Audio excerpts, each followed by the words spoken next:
Have you ever found yourself agreeing to something you didn't quite intend to, or making a purchase that felt almost inevitable? Maybe you've seen an advertisement that just clicked, or felt compelled to follow a trend because everyone else was doing it. It's a common human experience, and often it's not magic at play, but rather the subtle, powerful currents of manipulation psychology, specifically what we call persuasion heuristics. Today, we're going to pull back the curtain on these psychological shortcuts. We'll explore how our minds make quick decisions, how these shortcuts can be used to influence us, and most importantly, how to recognize the difference between genuine, ethical persuasion and something more manipulative. Understanding these tools isn't about becoming cynical. It's about becoming more aware, more empowered, and more thoughtful in a world constantly vying for our attention and our choices. At its heart, our brain is incredibly efficient. To navigate a complex world, it develops mental shortcuts, or rules of thumb, known as heuristics. These allow us to make quick judgments without having to laboriously analyze every single piece of information. Think of it like this. If you're driving and see a stop sign, you don't perform a full analysis of traffic laws and potential risks. You just stop. That's a heuristic in action, a quick rule for a common situation. Psychologists describe this process through what are called dual process models of persuasion. Imagine two pathways in your mind. One is a superhighway, the heuristic or peripheral route, where you make fast, often unconscious decisions based on simple cues. The other is a winding country road, the systematic or central route, where you thoughtfully weigh facts, logic, and evidence. Both are useful, but the choice between them significantly impacts how we're influenced and how long that influence lasts. Most of the time, especially when we're busy or distracted, we default to that quick superhighway. Decades ago, a pioneering social psychologist named Robert Cialdini observed these patterns in action.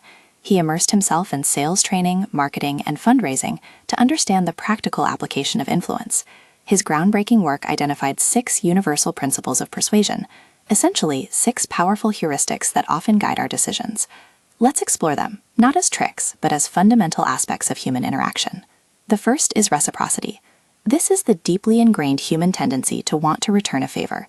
If someone gives us something, we feel an obligation to give back. Think about getting a free sample at a store or a small gift with a charity appeal. Often, these gestures make us more likely to buy or donate in return. It's a powerful social glue, but it can also be used to create a sense of indebtedness. Next, there's scarcity. We value things more when they're limited or rare. Limited time offers, only X left in stock, or exclusive access all tap into this principle. The idea that something might be unavailable soon makes it suddenly more desirable, often leading us to act quickly without fully considering if we truly need it. Then we have authority. We tend to trust and follow the lead of perceived experts or figures of authority. If a doctor recommends a certain medication, we usually take their word for it. In other contexts, this can be an endorsement from a celebrity, a claim like 9 out of 10 dentists recommend, or simply someone wearing a lab coat. Our innate respect for expertise can make us overlook our own judgment. Commitment and consistency is another potent principle. Once we've made a small commitment, even just in our minds, we feel an internal pressure to be consistent with that commitment in the future. Imagine signing a petition. You might then be more likely to donate to that cause later. Taking small steps can lead us down a path where we feel compelled to continue, simply to maintain a consistent self-image. The fifth principle is liking.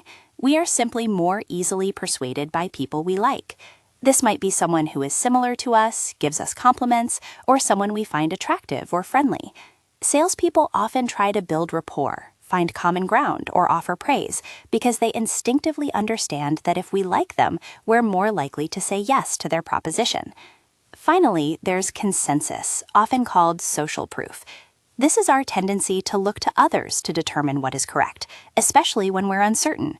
Over 1 million satisfied customers, best-selling product, or seeing long lines outside a restaurant all serve as social proof.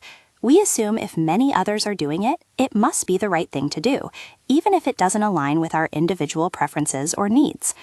Now, while these principles are natural parts of human interaction and can be used for ethical persuasion, like a public health campaign encouraging vaccinations by showing how many others have gotten them, they can also be exploited. This is where the crucial distinction between persuasion and manipulation comes in. Ethical persuasion operates with transparency and respect for your autonomy. It appeals to your reason and aims for a mutually beneficial outcome. Manipulation, on the other hand, is characterized by selfish motives, deceit, and a disregard for your well-being. It exploits these very psychological vulnerabilities, often by obscuring true intentions, bypassing rational thought, or using trickery to control your actions without your full awareness or consent.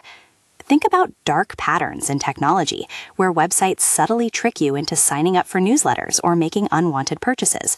Or consider the spread of misinformation on social media, where false claims gain traction through social proof, exploiting our tendency to believe what everyone else seems to be believing.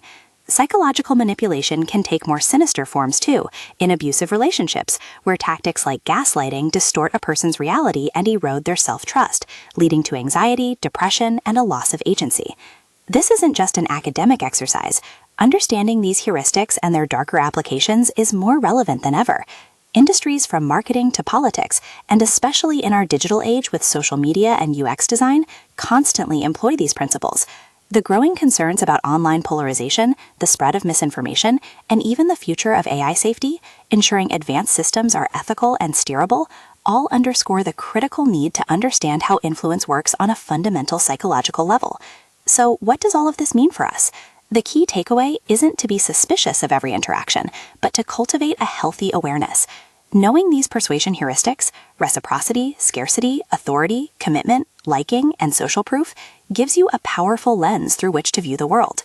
When you feel a sudden urge to buy something limited edition, pause and ask, is this truly valuable to me, or am I reacting to scarcity? When a recommendation comes your way, consider the source. Is it genuine authority or just a superficial symbol? If someone is being overly complimentary, are they being kind or trying to establish rapport to influence you? By understanding these mechanisms, we can move from being passive recipients of influence to active, critical thinkers. We can make more informed decisions, protect ourselves from exploitation, and even use these principles ethically in our own lives to build better relationships and communicate more effectively. As technology advances, this psychological literacy will only become more vital. Let's strive to use influence with integrity and always champion transparency and respect for human autonomy.